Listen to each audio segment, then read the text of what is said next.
شروع اللہ کے نام سے جو نہایت مہربان اور بے حد رحم والا ہے۔ اس سورہ کی ابتدا میں بسم اللہ الرحمن الرحیم نہیں لکھی جاتی۔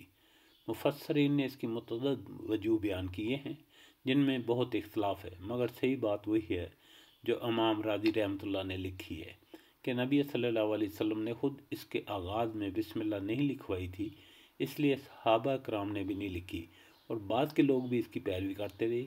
یہ اس بات کا مزید ایک ثبوت ہے کہ قرآن کو نبی صلی اللہ علیہ وسلم سے جوں کا توں لینے اور جیسا دیا گیا تھا ویسے ہی اس کو محفوظ رکھنے میں کس درجہ احتیاط اور اہتمام سے کام لیا گیا ہے۔ یہ سورت دو ناموں سے مشہور ہے، ایک توبہ اور دوسرے البراء۔ توبہ اس لحاظ سے کہ اس میں ایک جگہ بعد اہل ایمان کے قصوروں کی معافی کا ذکر ہے، اور براء اس لحاظ سے کہ اس کے آغاز میں مشرکین سے بری الذمہ ہونے کا اعلان ہے۔ فتح مکہ کے بعد ایک سال میں عرب کا بیشتر حصہ اسلام کے دائرے میں آ گیا۔ اب چونکہ عرب کا نظم و نسق اہل ایمان کے ہاتھ میں آ گیا تھا، اس لیے واضح طور پر وہ پالیسی سامنے آ جانی چاہیے تھی جو عرب کو مکمل دارالاسلام بنانے کے لیے اختیار کرنی ضروری تھی۔ چنانچہ حسب ذیل ہدایات آئیں۔ مشرکین سے برات اور ان کے ساتھ معاہدوں کے اختتام کا اعلان کیا گیا۔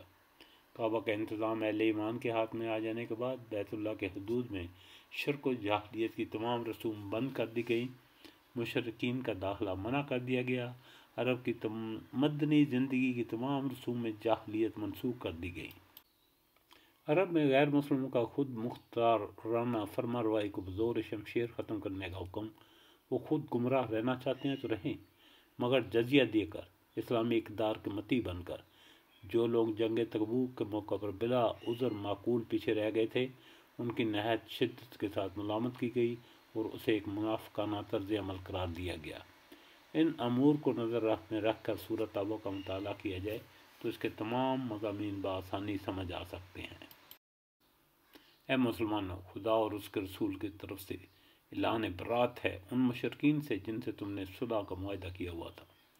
اے مشرکو، اب تم صرف 4 ماہ تک اس سرزمین پر چل پھر لو اور جان لو کہ تم اللہ کو عاجز نہیں کر سکتے، اور یہ کہ اللہ کافروں کو ذلیل اور رسوا کرنے والا ہے۔